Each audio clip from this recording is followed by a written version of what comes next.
परिचय। भौतिकी के शिक्षक आज प्रयोगशाला में भौतिकी का एक प्रयोग करने जा रहे हैं। वे विद्यार्थियों के समक्ष प्रयोग आरंभ करते हैं। उन्होंने एक तख्ते को लिया जिसके केंद्र में एक सुराख है। उन्होंने एक विद्युत परिपथ बनाया और उस सुराख से होकर तार को प्रवेश कराया। उसके उपरांत उन्होंने तख्ते पर एक समान रूप के लौह चूर्ण का छिड़काव किया।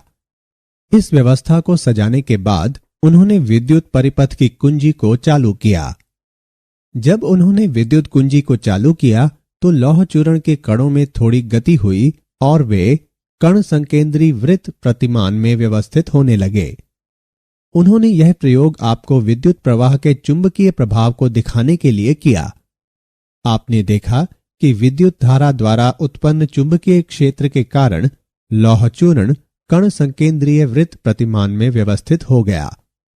विद्यार्थियों, आज हम गतिमान आवेश और चुंबकत्व के बारे में विस्तार से अध्ययन करेंगे। उद्देश्य: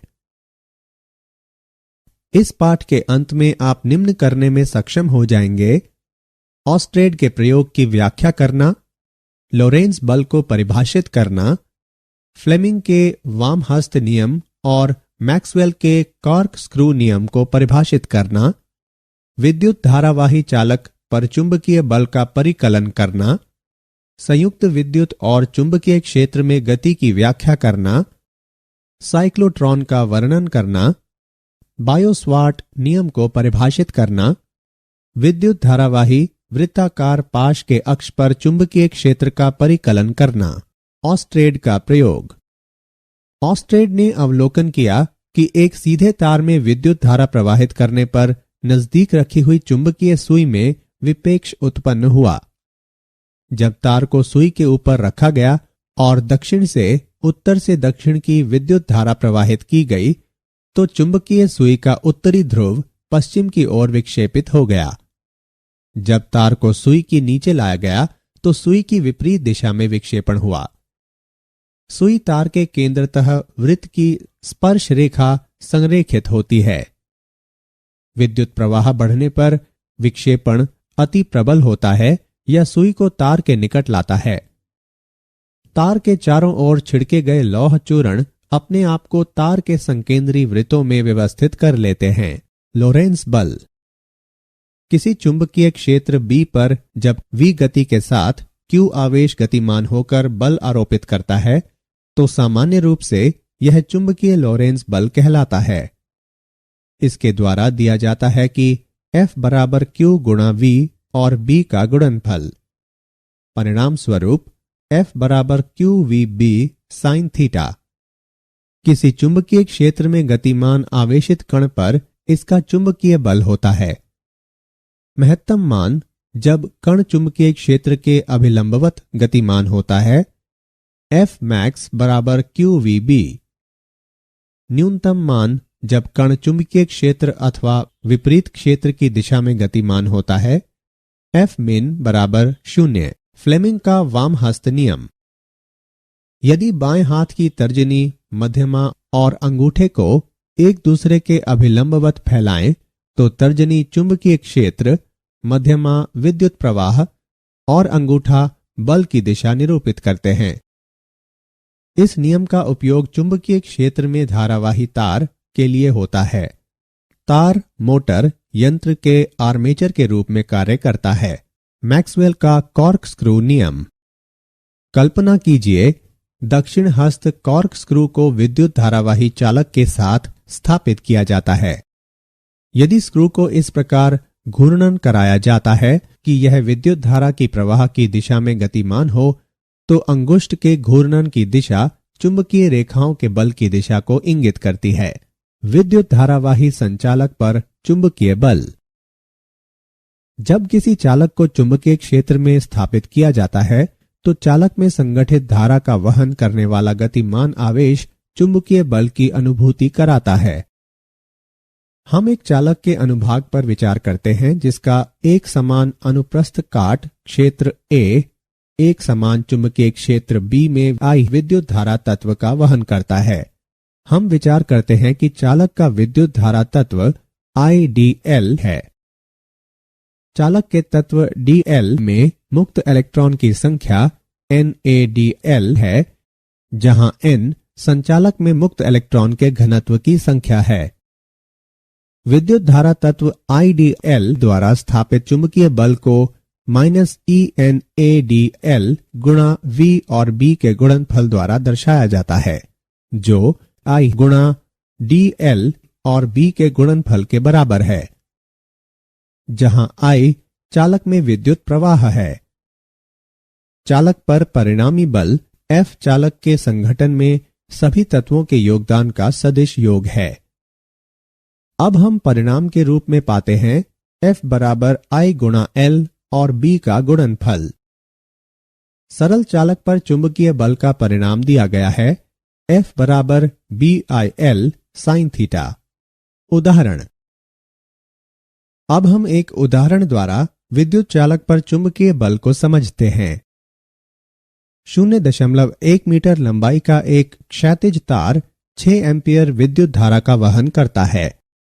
इस तार के भार पर चुंबकीय क्षेत्र के परिणाम और दिशा का अवलंब क्या हो सकता है, जहां द्रव्यमान 3 गुणा 10 बढ़कर घातांक -3 किलोग्राम हो जाता है। चलें इसका हल देखते हैं। यहां दिए हुए मान हैं L बराबर 0.1 मीटर, I बराबर 6 एम्पीयर, M बराबर 3 गुणा 10 से बढ़कर घातांक -3 किलोग्राम। विद्युत धारावाही तार पर चुंबकीय क्षेत्र के कारण उत्पन्न बल जब चुंबकीय क्षेत्र सामान्य से सरल चालक तक BIL के समान है। तार का द्रव्यमान mg में दिया हुआ है। इन दोनों समीकरणों की तुलना करने पर हम पाते हैं BIL बराबर mg। इसे इस प्रकार से लिखा जा सकता है B बराबर mg बटे IL। मान रखने और गणना करने पर हम पाते हैं B बराबर 0.49 टेस्ला। यहां तार के भार पर 0.49 टेस्ला के चुंबकीय क्षेत्र का सहयोग रह सकता है। चुंबकीय क्षेत्र में कुंडलिनी गति। हम विचार करते हैं कि B के लंबवत वेग V के साथ एक समान चुंबकीय क्षेत्र B में आवेश Q विचरण करता है। चुंबकीय बल सदैव V पर लंबवत कार्य करता है। आवेश का वेग सिर्फ दिशा में परिवर्तन लाता है। वेग V चुंबकीय क्षेत्र के अंदर नियत रहता है। अचर परिणाम और स्थिर दिशा वाला बल हमेशा V से समकोण पर आरोपित होता है और यह आवेशित कुंडलिनी गति को बढ़ाता है। अभिकेंद्र बल की आवश्यकता वृत्तीय पथ पर चुंबकीय बल द्वारा उत्पन्न आवेश का वर्णन करने के लिए होता है। वृत्तीय कक्षा की त्रिज्या जानने के लिए mv को qb से विभाजित करना होता है। हम विचार करते हैं कि किसी कण का प्रारंभिक वेग v चुंबकीय क्षेत्र B के साथ एक पक्षीय या स्वैच्छिक कोण बनाता है। जब घटक चुंबकीय क्षेत्र में लंबवत होता है तो उसका वेग चुंबकीय क्षेत्र के समानांतर होता है। परिणाम स्वरूप वृत्तीय कक्ष का निर्माण होता है। कुंडलिनी की त्रिज्या को वृत्ताकार पदार्थ के कक्षा की त्रिज्या के रूप में परिभाषित किया जाता है। इस तरह कुंडलिनी की त्रिज्या वेग के लंबवत घटक को आवृत्ति से विभाजित कर प्राप्त किया जा सकता है। यह m गुणा वेग का लंबवत घटक विभाजित qb के बराबर होता है। संयुक्त रूप से विद्युत तथा चुंबकीय क्षेत्रों में गति। वेग वर्णनकर्ता। यदि कोई आवेश वेग के साथ किसी ऐसे क्षेत्र में प्रवेश करता है जहां विद्युतीय और चुंबकीय क्षेत्र इस प्रकार है कि विद्युतीय और चुंबकीय बल समान और विपरीत है, तो उस क्षेत्र में आवेश का विक्षेपण नहीं होगा। यह तब संभव है जब विद्युत बल और चुंबकीय बल आपस में एक दूसरे के लंबवत हों। साइक्लोट्रॉन। साइक्लोट्रॉन एक ऐसा यंत्र है जिसका उपयोग प्रोटॉन या आयन जैसे आवेशित कणों में उच्च ऊर्जाओं तक त्वरण उत्पन्न करने के लिए होता है। साइक्लोट्रॉन के सिद्धांत एवं कार्य। साइक्लोट्रॉन एक सिद्धांत पर काम करता है। इसके अनुसार चुंबकीय क्षेत्र किसी वृत्ताकार पथ पर अपनी गति से मुक्त आवृत्ति के साथ गतिमान आवेशित कण में बाधक होता है जहां विद्युत क्षेत्र इसे त्वरित कर सकता है। साइक्लोट्रॉन एक रिक्त गोलाकार पात्र से बना होता है जिसमें दो डीज अंग्रेजी वर्णमाला के अक्षर डी के आकार के होते हैं जो एक दूसरे से अलग होते हैं। दोनों डीज अपने सीधे किनारों पर खुले हैं। पात्र को बहुत ही शक्तिशाली विद्युत चुंबक के ध्रुवों के बीच स्थापित किया जाता है। डीज के रिक्त स्थान के बीच उच्च आवृत्ति वाले प्रत्यावर्ती धारा वाले विद्युत दोलक को स्थापित किया जाता है। स्रोत आयनों में त्वरण उत्पन्न करता है। कल्पना कीजिए धनात्मक आवेश Q और द्रव्यमान M के साथ एक आयन रिक्त स्थान केंद्र पर है जब D2 के सापेक्ष D1 ऋणात्मक विभव पर है। D के अंदर चुंबकीय क्षेत्र आयन को उसके रास्ते से R त्रिज्या वाले अर्धवृत्त की ओर मोड़ देता है। यहां आवेश निम्न संबंध स्थापित करता है। QVB बराबर MV वर्ग बटे R। साइक्लोट्रॉन आवृत्ति जिस पर आयन क्षेत्र में गमन करता है उसे QB बटे 2 पाई M द्वारा दर्शाया जाता है। D में आयन द्वारा एक अर्धवृत्त को पूरा करने के लिए गया समय पाई M बटे QB द्वारा बताया जाता है। अनुनाद की स्थिति में आयन बारंबार त्वरित होने और ऊर्जा प्राप्त करने के लिए डीज के बीच में एक निश्चित समय पर पहुंचता है। अनुनाद की स्थिति में यह ऊर्जा कक्षा के आकार को बढ़ाने को छोड़कर कुछ नहीं करता है। आयन रिक्त स्थान से गुजरते समय हर बार ऊर्जा प्राप्त करने के लिए एक स्प्रिल पथ बनाता है, लेकिन प्रत्यावर्ती धारा विभिन्न चरणों में रन जाता है। डी की त्रिज्या में आयन वांछनीय ऊर्जा प्राप्त करता है। यह ऋणात्मक आवेशित प्लेट और यंत्र की पत्ती द्वारा विक्षेपित हो जाता है। आयन द्वारा प्राप्त महत्तम ऊर्जा को B वर्ग, R वर्ग और Q वर्ग के गुणनफल को 2m से विभाजित कर दर्शाया जाता है।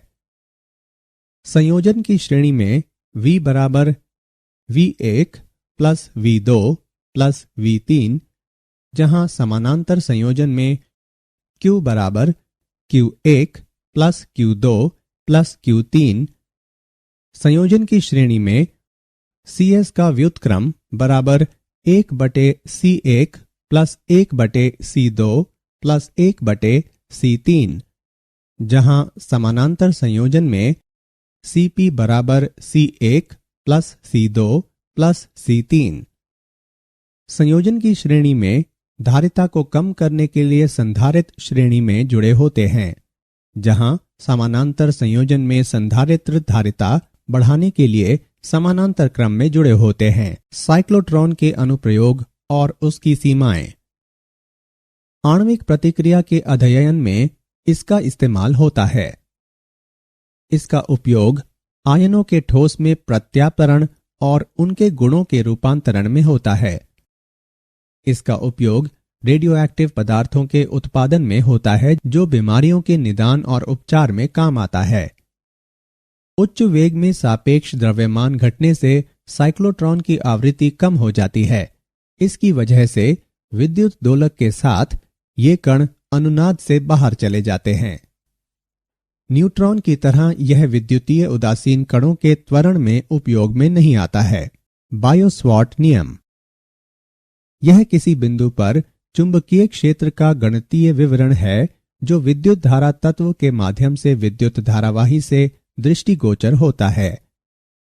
बायो-सवार्ट नियम व्यक्त करता है कि किसी बिंदु P पर विद्युत प्रवाह IDL के सापेक्ष सदिश R और प्रवाही धारा I सक्रिय होती है तो चुंबकीय क्षेत्र dB का परिणाम है विद्युत धारा I के समानुपाती, विद्युत प्रवाह तत्व की लंबाई dl के समानुपाती, साइन थीटा के समानुपाती जहां थीटा r और dl के बीच के कोण हैं, और बिंदु P पर विद्युत धारा तत्व से r दूरी के वर्ग का व्युत्क्रमानुपाती। बायो-सवार्ट नियम का गणितीय स्वरूप।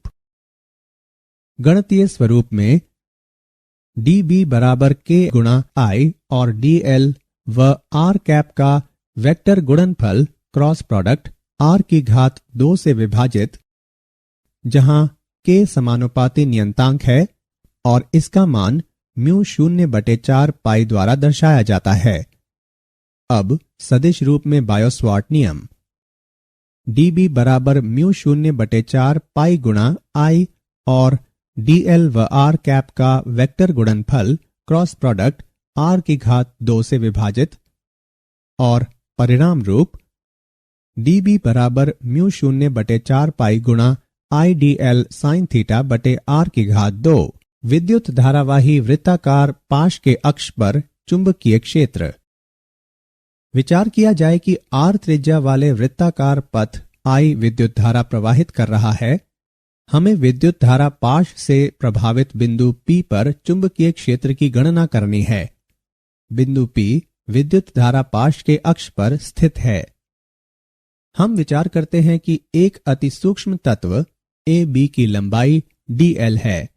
बायो-सवार्ट नियम के अनुसार P पर कोई चुंबकीय क्षेत्र है तो इसे इस प्रकार दिखाते हैं, म्यू 0/4 पाई गुणा I dl sin थीटा और a वर्ग द्वारा विभाजित। यहाँ थीटा बराबर 90 डिग्री और साइन 90 बराबर 1। अतः P पर चुंबकीय क्षेत्र म्यू 0/4 पाई गुणा I dl और a वर्ग द्वारा विभाजन के रूप में दर्शाया जाता है। विभिन्न तत्वों के कारण P पर चुंबकीय क्षेत्र विभिन्न दिशाओं में होगा। Cp के समानांतर सभी घटकों को जोड़ा जाता है, जबकि Cp के लंबवत सभी घटकों को हटाया जाता है। अब विद्युत धारा पाश के कारण P पर कुल चुंबकीय क्षेत्र को dB sin बीटा के कुल संकलन से दिखाया जाता है। इस समीकरण में मान को रखने पर हम P पर कुल चुंबकीय क्षेत्र म्यू 0 I/4 पाई वर्ग गुणा साइन बीटा और 2 पाई r के बराबर पाते हैं।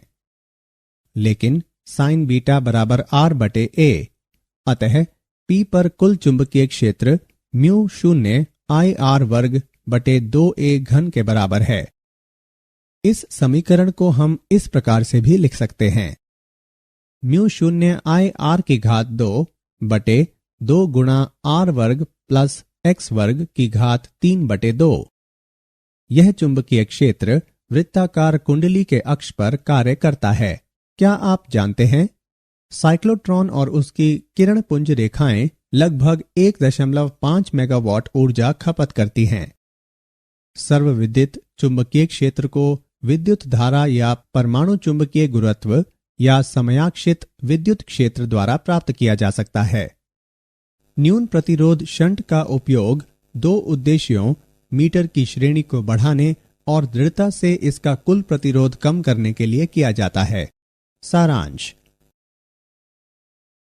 आइए हमने जो कुछ सीखा है उसे संक्षेप में दोहराएं। ऑस्ट्रेड ने अवलोकन किया कि एक सीधे तार में वाहक विद्युत धारा चुंबकीय सुई के निकट विक्षेपित हो जाता है। किसी चुंबकीय क्षेत्र में गतिमान आवेशित कण पर चुंबकीय बल का मान महत्तम होता है जब कण चुंबकीय क्षेत्र के लंबवत गुजरता है। फ्लेमिंग के वाम हस्त नियम का उपयोग चुंबकीय क्षेत्र में विद्युत वाही तार के लिए होता है जब तार यंत्र में आर्मेचर के रूप में काम करता है।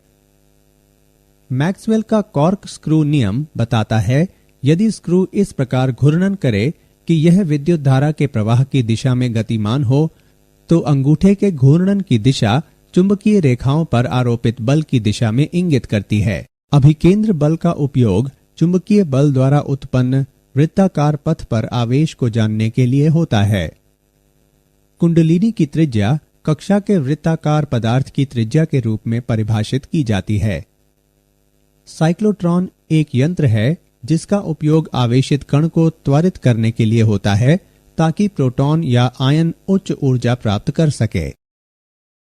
चुंबकीय क्षेत्र किसी वृत्ताकार पथ पर अपनी गति से स्वतंत्र आवृत्ति वाले गतिमान आवेशित कण को बाधित कर सकता है।